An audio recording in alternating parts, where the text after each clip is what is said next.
this could become the NFL version of load management. Now, I hate load management in basketball, but bear with me. Drew Brees, clearly at his age, is still as accurate as ever. He understands and sees the game probably better than he ever has before. But the arm strength, particularly late in the season, does seem to be a problem.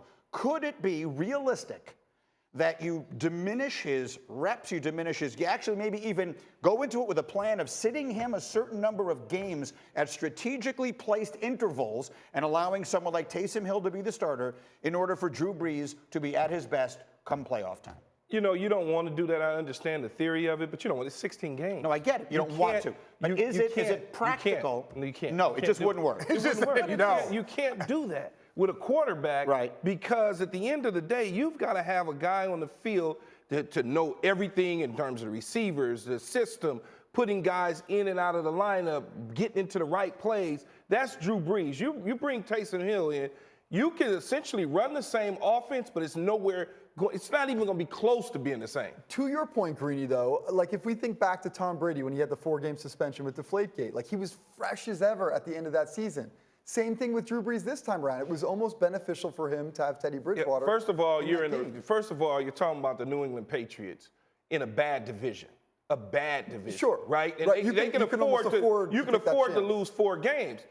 New Orleans Saints and Drew Brees, they would have did that last year if that was the case. Instead, guess who the number 2 guy was? It was Teddy Bridgewater, who went 5-0. They didn't have enough confidence in Taysom Hill to make him the number 2. If you are going to go the load management route, I think you have to do it with a quarterback that is as similar to your starter as possible. That, in this case, I'm not doing it. I'm not taking a chance on dropping games, and I only got 16 of them. This is not the NBA. That. Yeah, I get that. With regard to the NBA. Why are you going to take a shot at the NBA? I said this is not the NBA. Okay. I didn't take a shot. Yes, that was a shot. Actually, that was the definition of taking a shot. But the load management piece of it, obviously, though, is where this comes in. And when it comes to the NBA, that's the way they do it. They decide before the season begins now. These are the spots strategically placed for whatever, because they believe that's the rest and all that kind of thing. However, whatever, I don't know if it's an algorithm or what doctors are telling them to do it, but however it is, these things are strategically placed. So instead of losing Brees for a 5-game stretch in October or whatever it is,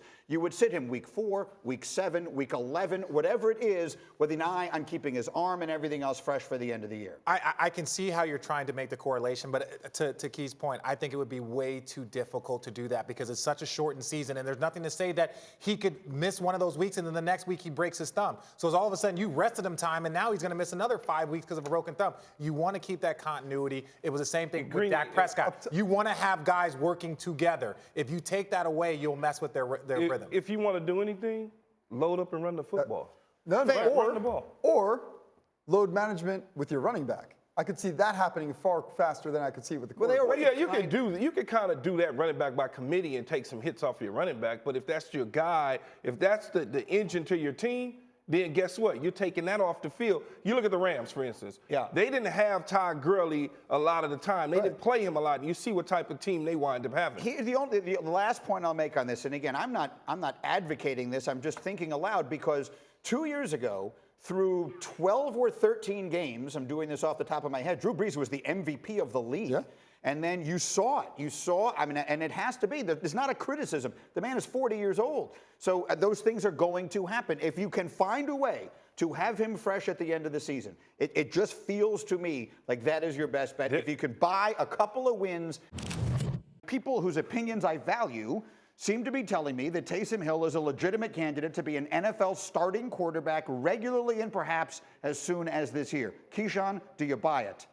I don't. But that's just me. I think people are falling into this Lamar Jackson sort of, Lamar's doing it.